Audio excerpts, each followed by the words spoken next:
บายดีสบายดีน้องๆเนาะวันนี้มาพบกันใหม่ในคลิปนี้ก็คือจะมาสอนเกี่ยวกับคำศัพท์ภาษาอังกฤษพื้นฐานเนาะสำหรับคำศัพท์นี้ก็จะเอาเกี่ยวกับคำศัพท์ใส่ทักทาย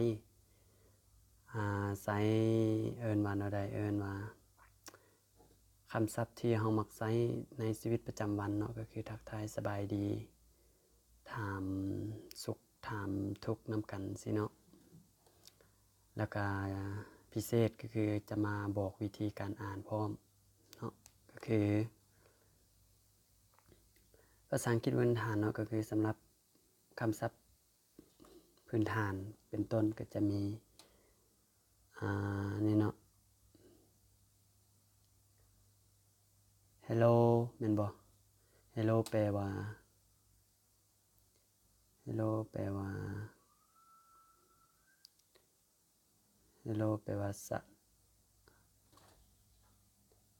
สบายดีแม่นบ่ hello สบายดีอันนี้ฮู้แนวใดว่าอ่านว่า hello เนาะ hello เอามาแปลนำกันเลยก็คือมาเบิ่งตัวนี้เนาะตัว h ตัว h นี่ถ้าแปลลาวก็จะเป็นตัวหอเนาะแล้วก็สระเอนเด้เฮนสระเออีเนาะตัวอีแม่นสระเอใส่นี้เฮนภาษาอังกฤษตัว L เวลาผสมกับพยัญชนะผสมกับสระแล้วมันจะกลายเป็นนอนกเนาะก็คือเฮนโลเฮโลเนาะโลตัว L เนาะ L แล้วก็สระโอก็คือสระโอภาษาลาวสระโอขึ้นก่อนเนาะแต่ว่าภาษาอังกฤษอยู่ทางหลังเห็นบ่ตัว L เป็นตัวลอลิงเอาตัวลอลิงใส่ hello hello hello hello hello แม่นบ่ hello hello แปลว่าสบายดีเนาะสบายดี hello บ่ได้บ่ hello hello hello hello hello แปลว่าสบายดีต่อมาเรามาเบิ่งคำศัพท์ต่อมาคำนี้เลยก็คือ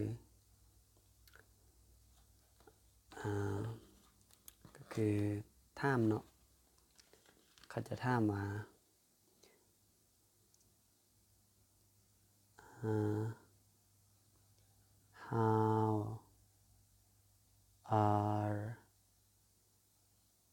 how are you แม่นบ่ภาษาอังกฤษเขาถามอันนี้ถามแบบแปลภาษาลาวเนาะก็คือแปลภาษาลาวเจ้า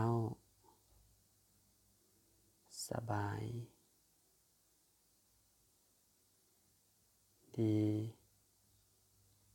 บ่เนาะ how are you ภาษาอังกฤษว่า how are you how are you how are you how are you hey guys how are you เนาะประมาณนี้ภาษาลาวก็จะเจ้าสบายดีบ่เจ้าสบายดีบ่เนาะเฮามาเบิ่งสระแล้วก็พยัญชนะนำกัน how เนาะ how ก็คือได้สอนไปแล้ว how ตัวฮอเนาะฮอก็คือตัว h เป็นตัวฮอสระอาวภาษาอังกฤษก็คือ o w ฐานน้องใดยังบ่จื้อกลับไปเบิ่งคลิปก่อนๆเด้อเพราะว่าได้สอนไปแล้วสระเนาะ o w เป็นสระอาวเนาะสระอาวก็เขียนใส่รถสระอาวเนี่ยเฮาก็สามารถอ่านว่า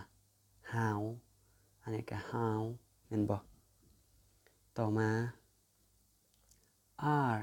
how areเนาะ are แปลว่าตัว a จะเป็นตัว o เลยเนาะเอาไว้เป็น o เลยก็ตัว o แล้วก็ จื่อไว้เลยเนาะอันนี้บ่สร้างแยกจื่อก็คือ A R E อ่านว่า R R เนาะหันลิ้นหน่อยนึงเนาะ R How are you you เนาะย้อนหยังตัว Y นี่ก็เป็นตัวยอเนาะสระอูก็ OU เป็นสระอูค่ะตัว U นี่เนาะสระอูนี่ How are you แม่นบ่ How are you How อันนี้แปลว่า How are แม่นตัวนี้ You แม่นตัวนี้เฮามาเบิ่งความหมายเนาะ How นี่แปลว่าหยัง How นี่แปลว่าแนวใดเนาะแนวใด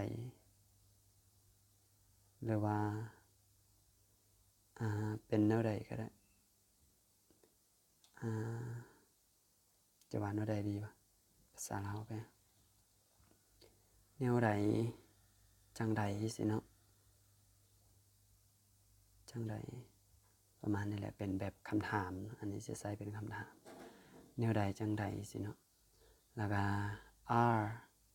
เบิ่งความหมาย are นี่ R นี่แปลว่า R นี่แปลลาวก็คือ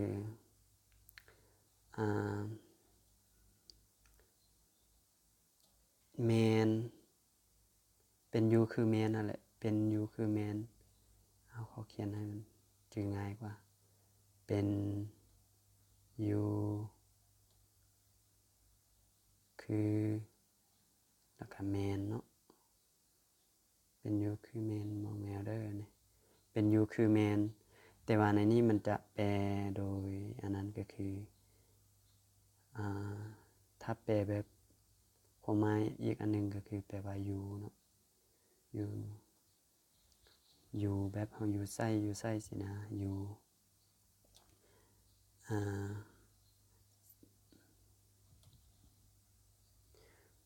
อันนี้ are เนาะ how are you you แปลลาวมันยัง you นี่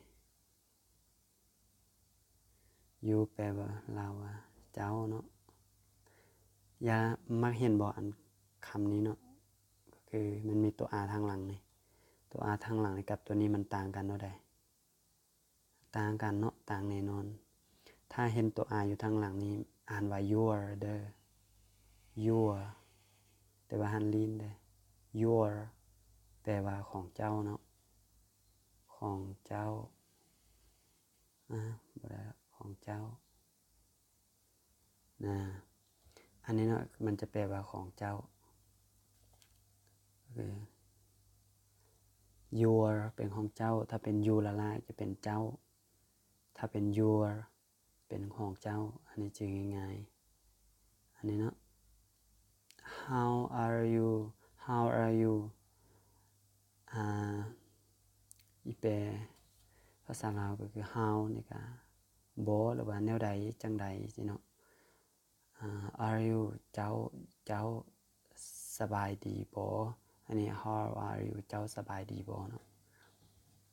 อันนี้เจ้าสบายดีบ่บางคนก็ยังงงว่าอันนี้แปลว่าหยังคือนี่มันหยังนี่มันหยังก็เบิ่งนี่เนาะมันบ่ได้แปลแบบตรงแบบถ้าจะแปลแบบตรงอีกอันนึงก็คือเจ้าสบายดีบ่นี่ก็แปลตามคำศัพท์นะเจ้าเป็นแนวใดขอเปลี่ยนสีบิ๊กก่อนเจ้าเป็นแนวใดเนาะอันนี้จะแปลคำเว้าแบบถึกแปลตรงเลยตรงก็คือแนวใดตรงแนวใดก็คือhow ก็เป็นแนวใดแม่นบ่ are you นี่ขอโทษเนาะก็คือ how แปลว่าแนวใด are แปลว่าเป็นแม่นบ่จื่อบ่นี่ เป็นแม่นบ่ are นี่แปลว่าเป็น are you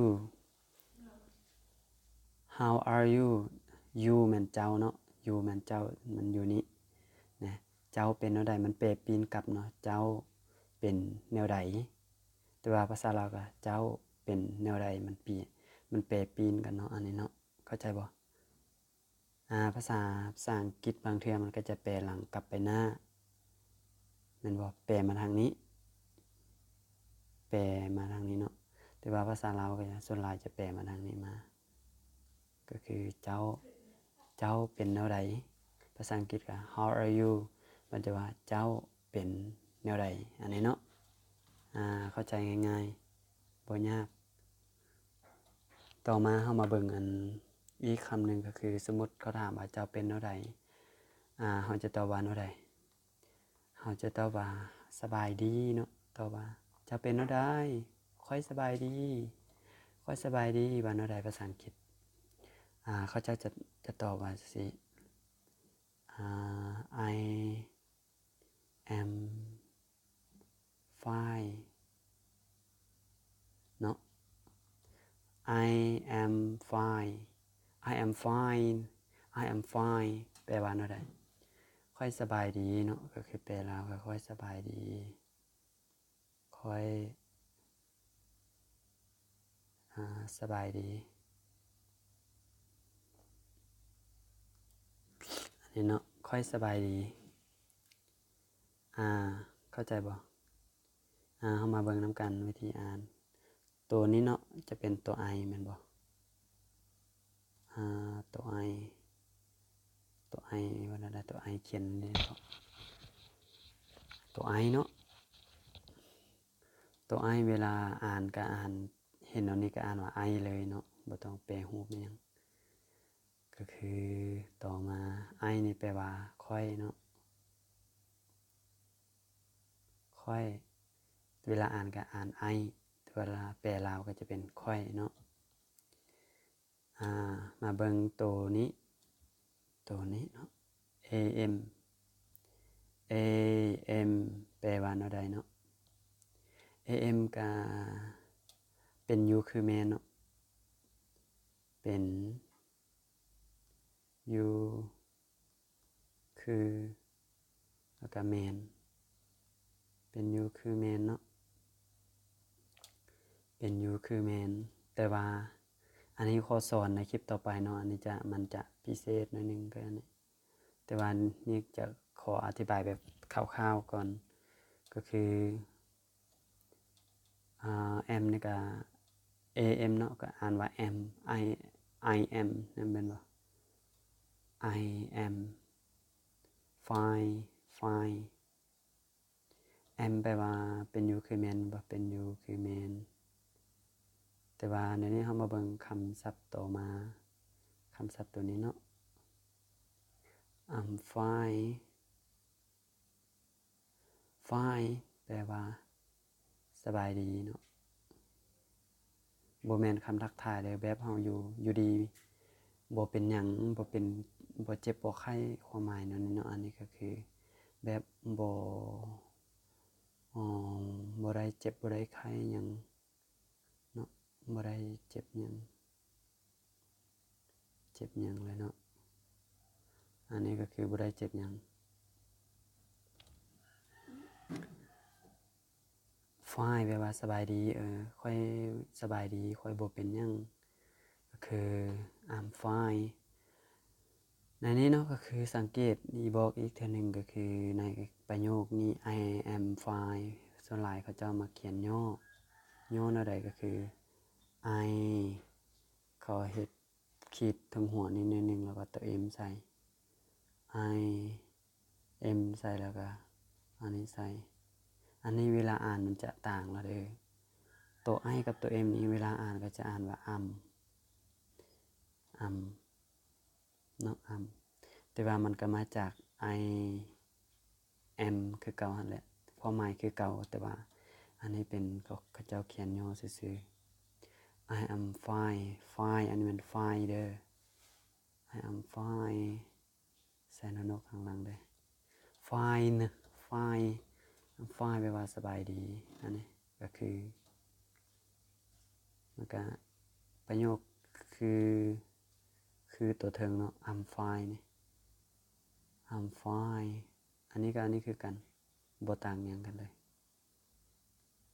อันนี้เนาะคือกันต่อมาเนาะถ้ามาเบิ่งคำศัพท์ต่อมาก็คือสมมุติเขาถามแบบความห่วงใยเฮาก็ขอบใจเด้อที่ถามมันยังประมาณนี้เนาะเฮาก็ว่าขอบใจภาษาอังกฤษก็เขียนว่า thank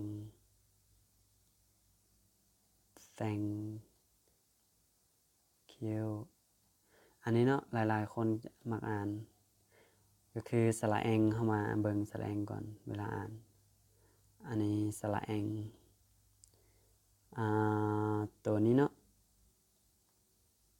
อันนี้ถ้าน้องใดยังบ่จื้อก็กลับไปเขียนเอาสระคืนเนาะเพื่อว่าจะได้เข้าใจอ่านอันนี้ก็จะเป็นสระแองเนาะ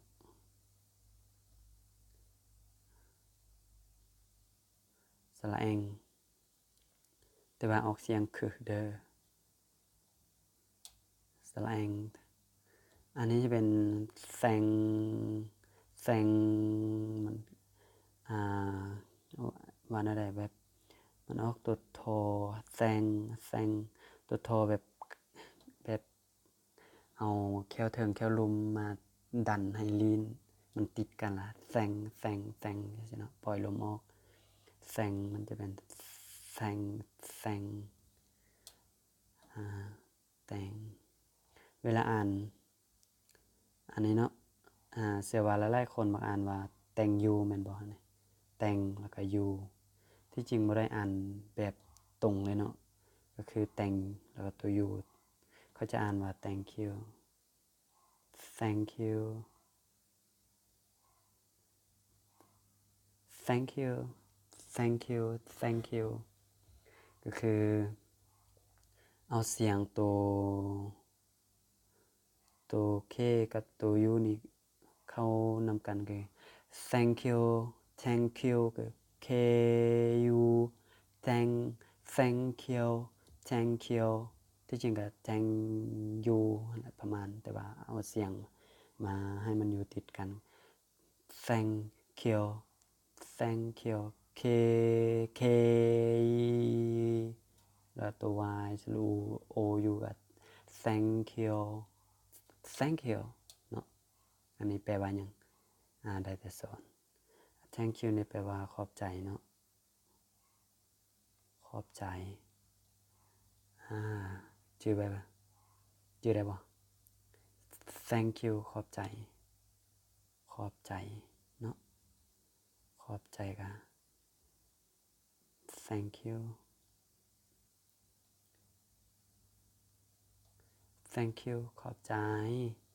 ขอบใจเด้อภาษาลาวว่าประมาณนี้แต่ว่าภาษาอังกฤษก็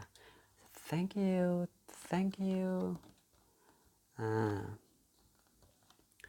สมมุติเฮาว่าอยากว่าขอบใจหลายๆเด้ขอบใจหลายๆก็เฮาจื้อนี่เนาะจื้ออันนี้เป็น thank you แล้วหลายภาษาอังกฤษว่า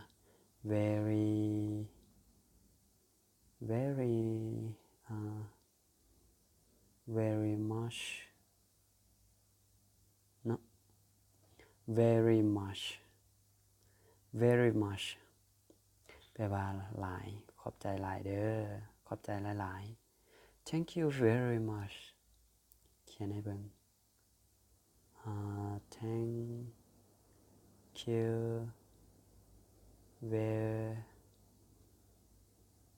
อ่านบ่ออกดิ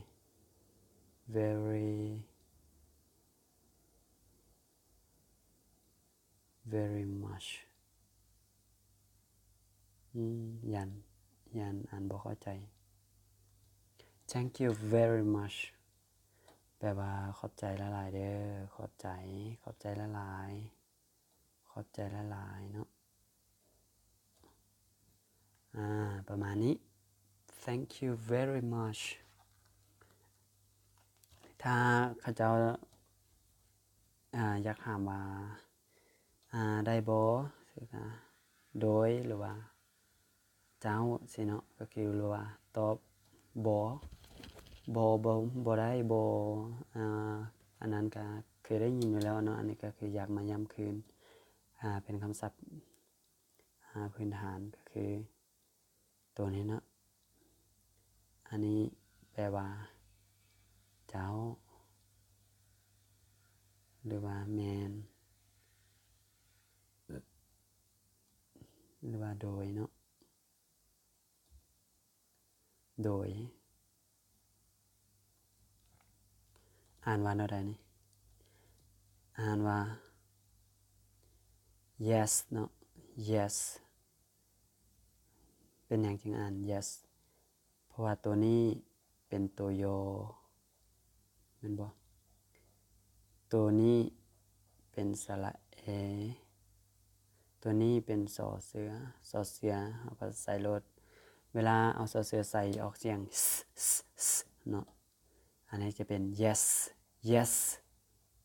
yes ประมาณนี้ yes yes เคยได้ยินอยู่เนาะฝรั่งเขามักรวมกันcan you do it yes I can do it ประมาณนี้เนาะเจ้าสามารถเฮ็ดนี้ได้บ่ได้ค่อยสามารถโดยหรือว่าเจ้าค่อยสามารถเฮ็ดได้ yes I can do it ประมาณนี้เนาะราคาสมมุติว่าเจ้าเฮ็ดได้บ่ตอบว่าบ่ค่อยเฮ็ดบ่ได้บ่ภาษาอังกฤษก็ง่ายๆเนาะ n แล้วก็ตัว o อ่านว่าแนวใด n ก็นอนกตัว o ก็สระโออ่านว่า no เนาะ no no แปลว่าคำปฏิเสธแปลว่าบ่ได้บ่อันนั้นเนาะอันนี้ก็บ่ว่าอะไรบ่เนาะอันนี้ก็เวลาก็ถามว่า can you do it can you do it เนาะ can you do it แปลว่าอะไรอันนี้ก็แปลภาษาลาวก็คือเจ้าสามารถเฮ็ดได้บ่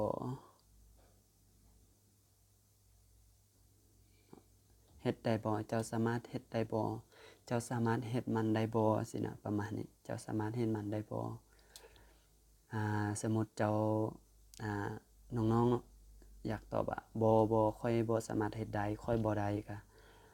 ตอบว่า no no เลยเนาะบ่ค่อยเฮ็ดบ่ได้ค่อยเฮ็ดบ่ได้ก็เขียนว่า I can't อันนี้คำปฏิเสธเนาะ can อันนี้เป็นว่าสามารถแต่ว่า can't แล้วมันมีตัว post stop s ช่องอันนี้แปลว่าบ่สามารถ can't do it do แปลว่าเฮ็ดมัน it I can't do it I can't do it I can't do it ค่อยบ่สามารถเฮ็ดมันหรือว่าค่อยบ่ค่อยI can't do it ค่อยบ่สามารถเฮ็ดมันทำอีกก็ต้องตอบว่า no ก่อนเนาะ no I can't do it บ่ค่อยบ่สามารถเฮ็ดมันประมาณนี้บ่ทางหน้าก่อนเนาะบ่ค่อยบ่สามารถค่อยบ่ค่อยบ่สามารถเฮ็ดมันเฮ็ดได้เนาะสามารถเฮ็ดได้หรือว่าเฮ็ดมันเฮ็ดอันใดอันหนึ่งนั่นแหละเฮ็ดได้ประมาณนี้เนาะอันนี้ก็เป็นคำเรียนแบบน้องใดบ่ทันก็อย่าลืมกดอยู่หน้าจอแล้วก็ค่อยจดเอาเด้อเพราะว่าประหยัดเวลาเฮาเนาะอันนี้เป็นคำศัพท์ที่พื้นฐานสุดๆเลยสำหรับภาษาอังกฤษก็คือนอกนี้มันจะมีคำว่าหลายๆคำเนาะที่เวลาเราพบปะแขกคนต่างประเทศกันมาเบิ่งก็คือทวนคำศัพท์เนาะก็คือ hello แปลว่าสบายดีเนาะ how are you เจ้าสบายดีบ่หรือว่าเจ้าเป็นแนวใดต่อมาก็คือ I am fine ค่อยสบายดี I am fine นี่เนาะ I am fine จดเอาก็ได้แล้วก็จากนั้นก็มาเบิ่งขอบใจเนาะขอบใจภาษาอังกฤษก็ thank you thank you thank you thank you ประมาณนี้เนาะ thank you thank you thank you ประมาณนี้ thank you ก็ขอบใจขอบใจแล้วล่ะก็ thank you very much thank you very much thank you เนาะประมาณนี้ thank you very much แล้วก็ถ้าได้ก็สมมติว่าเฮ็ดได้บ่ได้ก็ว่า yes ได้ถ้าแปลว่าถ้าเฮ็ดบ่ได้ก็ว่า no บ่ได้เนาะอันนี้ก็คำศัพท์ภาษาอังกฤษแบบพื้นฐานต่อไปสมมุติลมเค้กแล้วเนาะลมนักท่องเที่ยวแล้วก็เขาจะบอกว่า see you later see you later เนาะ see you later พบกันใหม่เด้อเขาว่าพบกันใหม่ see you กับพบเจ้าภายหลังก็คือหมายความว่าพบกันใหม่สิเนาะพบกันใหม่